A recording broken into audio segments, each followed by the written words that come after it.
আসসালামু আলাইকুম রহমতুল্লাহ। প্রিয় দর্শক, আপনাদের কাজ আমরা দেখাবো আমাদের সেই মক্কায় আল্লাহ তাআলার ঘর এবং তার আশেপাশে অঞ্চলগুলি।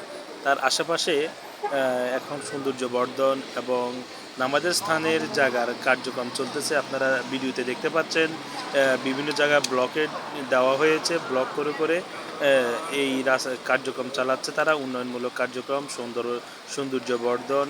এখানে যারা উমরা করতে আসেন বা হজ করতে আসেন, এখানে জায়গার সংকট রয়েছে, তাই জায়গা পরিষ্কার পরিচ্ছন্ন করে জায়গা বৃদ্ধি করতেছেন। আর আমি এই মুহূর্তে উমরা করতে ঢুকে উমরা শেষ করে ফেলেছি। উমরা শেষে বাইরে এসে একটু ভিডিও ক্লিপ নিলাম। এটা উমরার শেষ অবস্থা। আপনারা দেখতে পাচ্ছেন আমার পাশেই রয়েছে আল্লাহর ঘর, পবিত্র আমাদের কাবা শরীফ। আমরা সেখানে এসে দিনের মানুষগুলি কী করেন, প্রতিনিয়ত ইসলাম ভক্ত সমস্ত লোক এখানে এসে তারা আল্লাহর ঘর এই 7 বার তাওয়াফ করে থাকেন। আমিও সেই 7 বার তাওয়াফ করলাম, করে একটা ভিডিও ক্লিপ নিয়ে ভিডিও করতে আসলাম যে এখানে এসেছি, আল্লাহর ঘরের একটা ভিডিও করার দরকার। এরপরে আমরা চলে আসলাম, আপনারা ভিডিওতে যেমন দেখতে পাচ্ছেন, এখানে সাফা এবং মারোয়া পাহাড়ে আমরা চলে আসলাম। এটা সাফা পাহাড়। প্রথম সাফা পাহাড় থেকে শুরু করতে হয়, উঠতে উঠতে এক দোয়া রয়েছে, দোয়াটা পড়ে করতে করতে আমরা উঠলাম। আমরা যে কাফেলা গেলাম মদিনা থেকে, তো এখানে এই যে সাফা পাহাড়টাকে, মূল পাহাড়টাকে করে রেখেছে, বেষ্টন দিয়ে রেখেছেন এবং সেখানে কয়েকজন গার্ড রয়েছেন। এখানে দর্শনার্থী এবং যারা সাফা মারোয়া পাহাড় দৌড়াতে যান, পবিত্র আমাদের মা হাজরা এবং ইসমাইল আলাইহিস সালামকে নিয়ে যে এখানে ইয়েটা রয়েছেন, সেটা আল্লাহ মুসলমানদের জন্য সেটা কিয়ামত পর্যন্ত সেটা নিয়ে দর্শক যে উমরা করুক আর হজ করুক, এখানে 7 বার মা হাজারা যেভাবে দৌড়াচ্ছেন ওইভাবে দিতে হয়। তো এখানে আপনারা দেখতে পাচ্ছেন যে ভিডিওতে সবুজ অংশ রয়েছে, এই সবুজ অংশটা পুরুষরা দৌড়ে পার হতে হয়। এটা সাফা পাহাড় থেকে আসবার সময় এবং মারোয়া পাহাড় থেকে আসবার সময় দুই পাশেই রয়েছে। আপনারা দেখতে পাচ্ছেন ভিডিওতে, এখানে পুরুষরা দৌড়াচ্ছে, মহিলারা স্বাভাবিকভাবে হাঁটছে। যতটুকু পর্যন্ত সবুজ চিহ্নিতটি রয়েছে ততটুকু পর্যন্ত এভাবে দৌড়াতে হয় পুরুষরা। আপনারা যারা নতুন যাবেন তারা এখানে এই বিষয়টা দেখতে পাবেন। এখানে আমি আমার শর্ট ভিডিওর মাধ্যমে সময় খুব কম, তাই সেগুলি সংক্ষেপে আপনাদের সামনে তুলে ধরছি। অনেকে বিষয়গুলো জানেন না, তাই বোঝাচ্ছি। এই যে দেখুন, দৌড় দিতে দিতে আমি নিজেও দৌড়াচ্ছি, দৌড় দিতে দিতে ভিডিওটা করলাম। তাই এমন হলো, বিষয়টা হচ্ছে আপনাদেরকে বোঝানোর জন্য সেটা বললাম। আমরা সাফা পাহাড় থেকে মারোয়া পাহাড়ে দাঁড়িয়ে আছি। মারোয়া পাহাড়ের উপর, মারোয়া পাহাড়ে যাবে, এটা হচ্ছে মারোয়ার মূল পাহাড়। এখানে উত্তর চাপা পাহাড়ের মতো একটি দোয়া রয়েছে।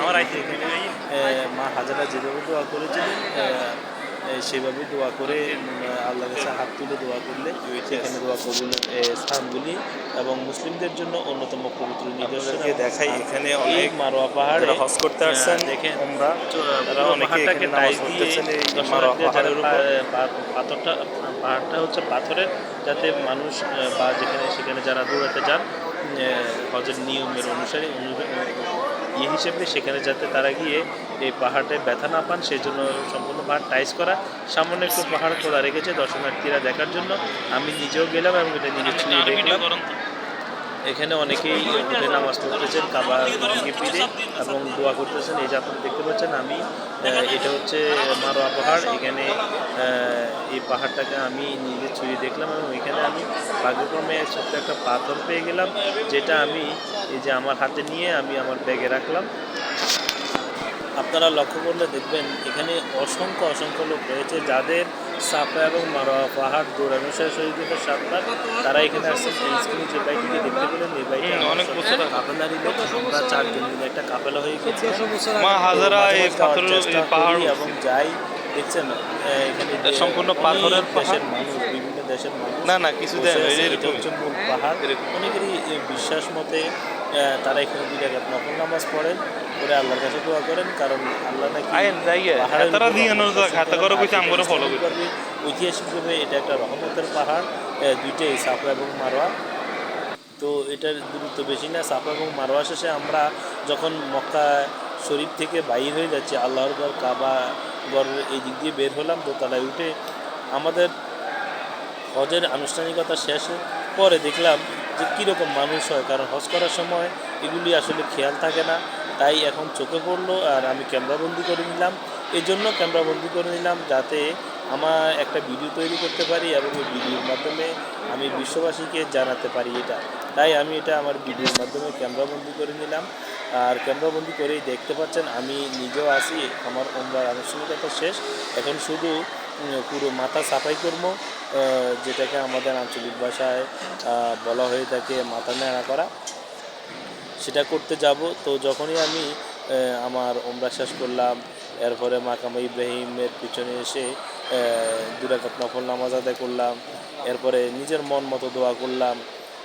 তো এরপরে